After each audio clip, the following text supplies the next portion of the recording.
4, 3, 2, 1, vai! Pouco movimento na Times Square.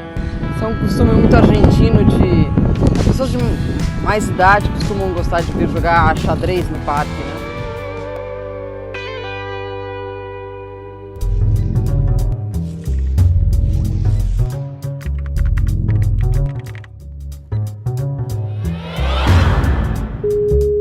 Olá, como estão vocês? Preocupadas. Pois é, bom, para quem nos assiste hoje pela primeira vez, a gente vai fazer uma coisa única, porque a situação é única, né? É muito raro a gente ter um assunto que tome a todas nós, né? Todas as enviadas dos seus respectivos países, no norte das Américas, no sul das Américas, estamos cobrindo e também sofrendo as consequências das medidas para enfrentar o coronavírus. O coronavírus é um assunto agora mundial. Se o nosso programa Enviadas tivesse também enviadas à Ásia, à Europa, à Nova Zelândia, também estaríamos falando desse assunto. Então, é um momento realmente muito, muito único. E a gente vai tentar contar um pouquinho para vocês como a gente trabalha nesses tempos complicados, em que além da notícia ser forte, séria, grave, muitas vezes feia de mostrar, a gente também se comove e se preocupa com a nossa própria integridade física, né? Bom, vou começar com a Márcia. Márcia, você há tantos anos em Buenos Aires, é uma expert assim, no comportamento dos habitantes dessa cidade, né? Tanto dos portenhos como dos imigrantes que vivem aqui, que há de vários países, enfim. Eu gostaria de saber de você, como você acha que foi essa mudança, né?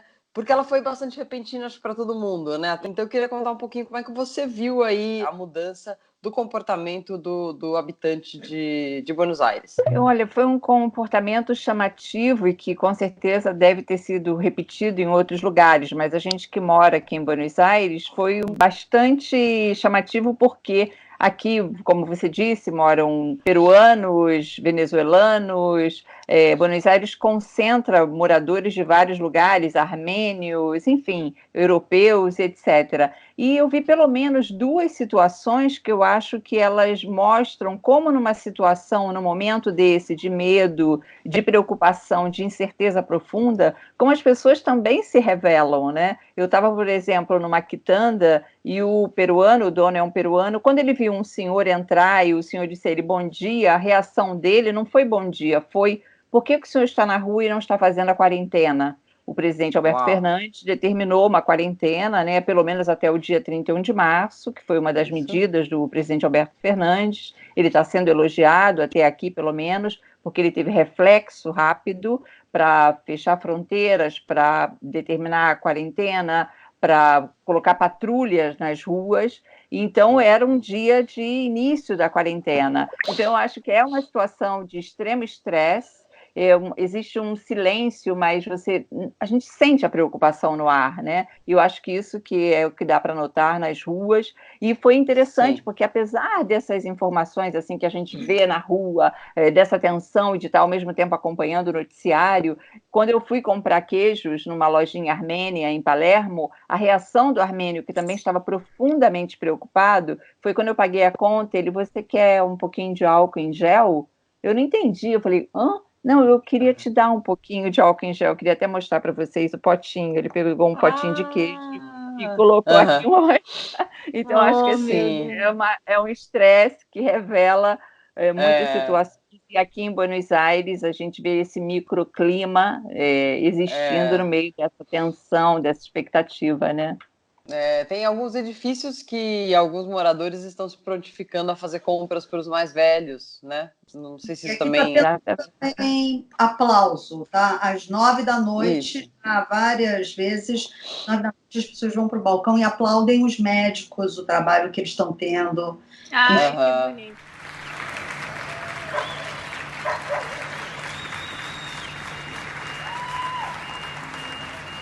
Isso faz parte da história dos argentinos, da cultura argentina, né? Se você pegar um outro momento muito grave da história, como a ditadura, por exemplo, em que havia gente realmente muito má nas ruas, reprimindo, levando as pessoas para serem sequestradas, etc., havia também esses grupos de gente que ajudava, né? De padres que iam às favelas, de mães que se reuniam, justamente as mães da Praça de Maio, pessoas, E, iniciativas que vêm aliás, deixaram de ir à praça pela primeira vez. deixaram pela primeira vez, exatamente. Mas nessa época se juntou muita gente da sociedade civil, não só esperando que um líder fizesse alguma coisa, né? Então a sociedade civil aqui é realmente muito presente também, mesmo quando coisas muito feias acontecem. Eu concordo. O povo é muito organizado, bem mais que o Brasil, minha opinião, e bem mais que aqui em Nova York, onde eu estou morando já há 1 ano e meio, né? Que daqui a pouco eu vou falar sobre isso. Eu vendo o relato da Márcia e sabendo, lendo, acompanhando o que está acontecendo aí na Argentina, vejo que está bem mais adiantado em relação a medidas públicas de contenção de trânsito de pessoas, porque ainda aqui estamos engatinhando. Certo, é verdade, é verdade. Apesar de termos muitos casos, né?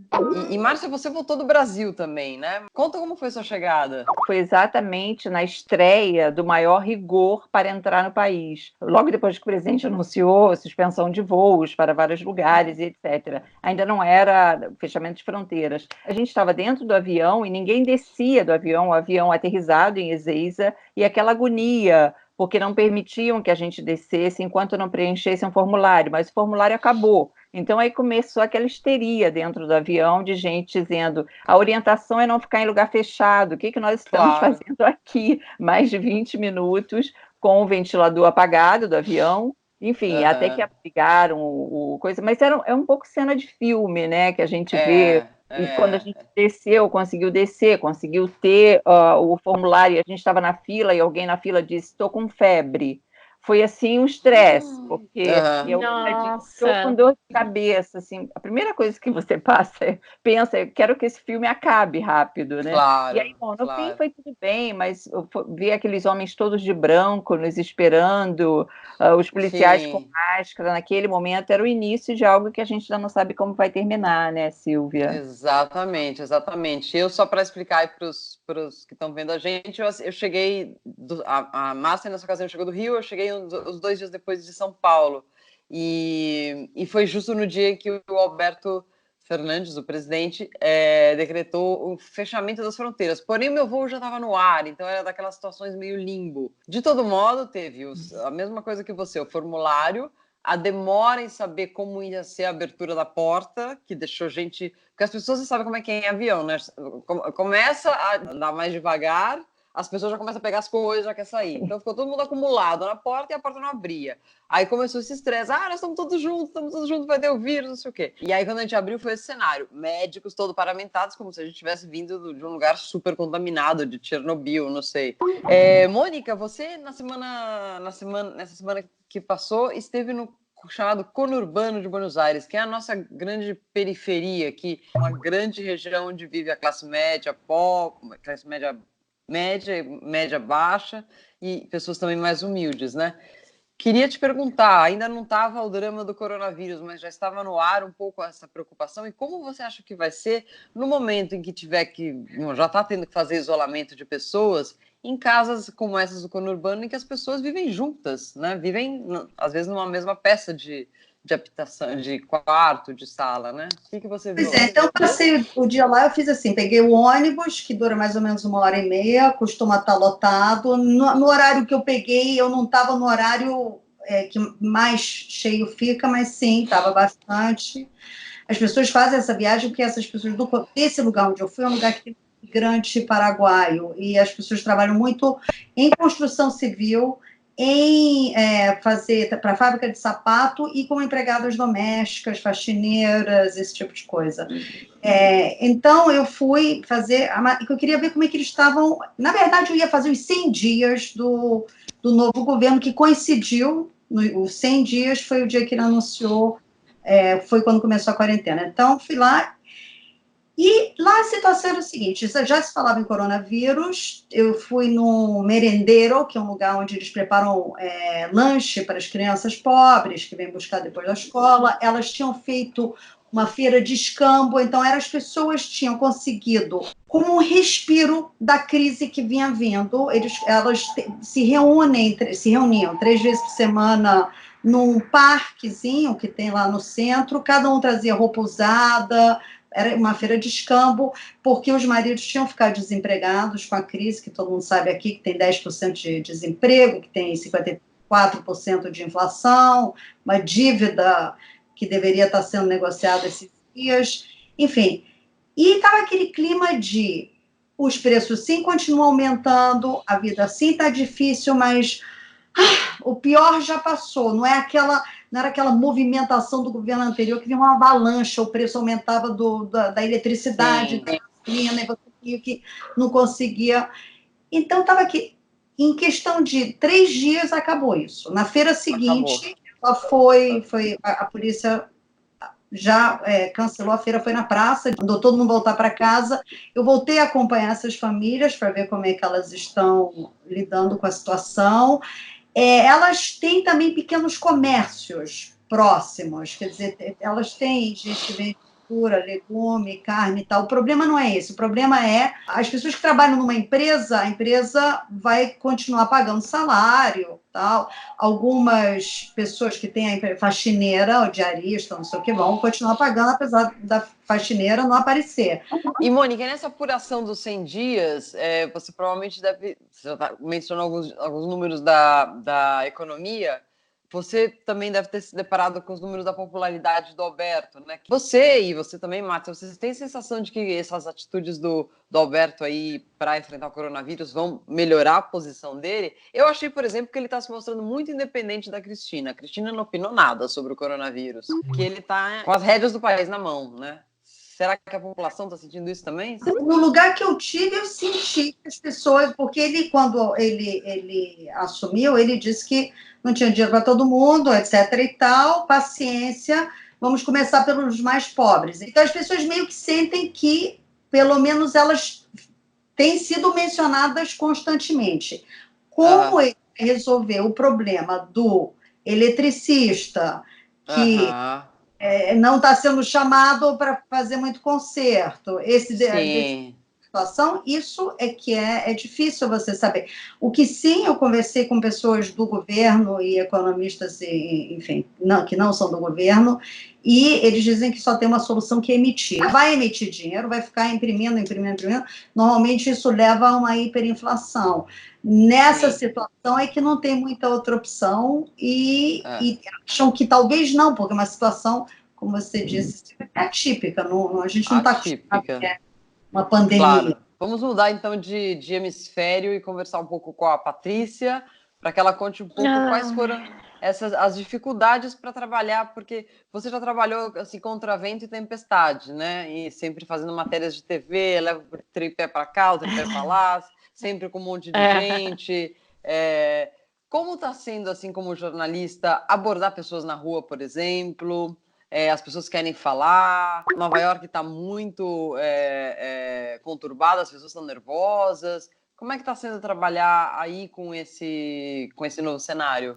Nesses últimos dias, uma experiência que eu nunca vi, Silvia, sério, acho que nenhuma de nós, né? Assim, não em relação à mudança de ter que trabalhar de casa, porque a gente, como correspondente, a gente já tem o nosso escritório em casa mesmo. Então, por exemplo, aqui, esse aqui é o meu local de trabalho, é onde eu digito meu texto, edito as minhas matérias, pré-edito para mandar para o Brasil. Então, assim, essa questão de estar mais em casa, a gente já está acostumada, eu já estou acostumada. Sobre isso que você me perguntou, como que tá a cidade? Tá um clima, tá muito tensa a situação na rua, sim. Eu moro no Brooklyn, ir para Manhattan, eu preciso pegar o metrô. Ou então ir de carro, eu não tenho carro. Não tá nos meus planos comprar um carro. Então, por exemplo,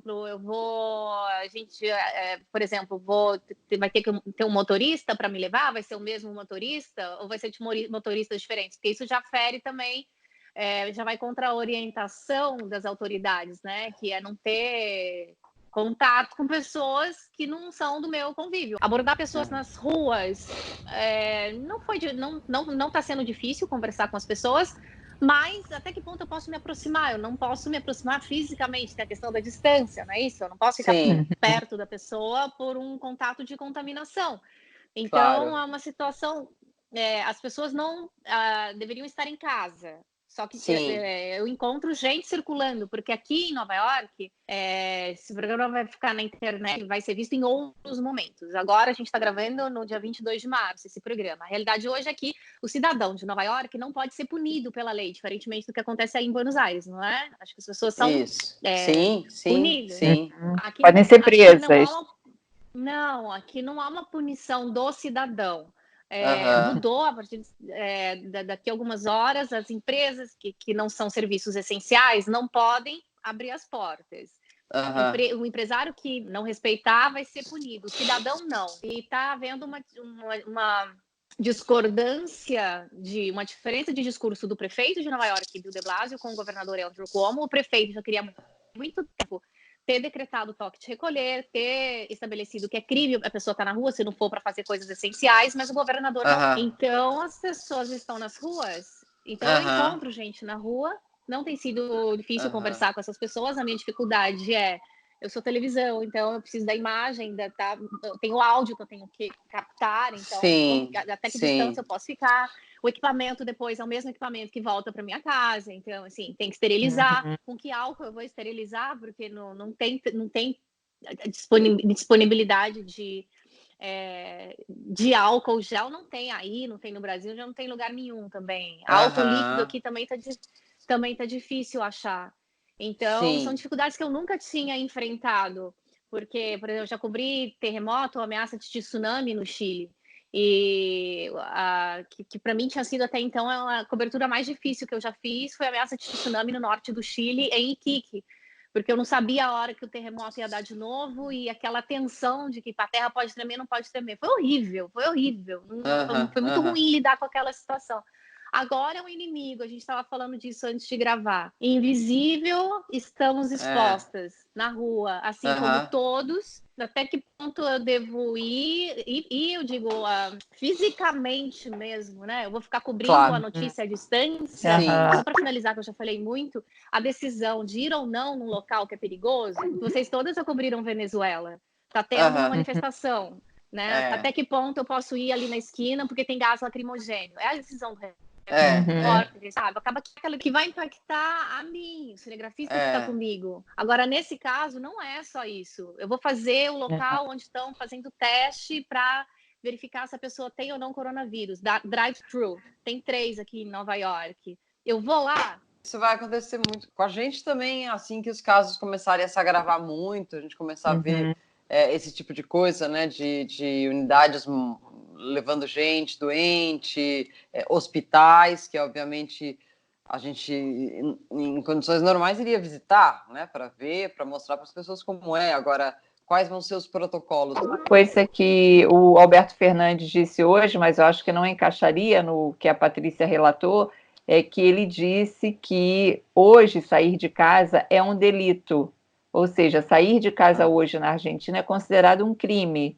Fica difícil. Claro que ele exclui a imprensa, mas mesmo assim o que a gente viu, que a Patrícia falou, ainda tem muita gente saindo às ruas, mas as leis são diferentes, né? A tradição é outra, né? Então tem esse contraste, né? Eu me refiro a Nova York. A cidade de Nova York, claro.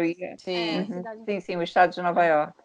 Mas eu acho que os dois países têm uma tradição histórica, cultural, que vai fazer com que as pessoas resistam muito a isso, né?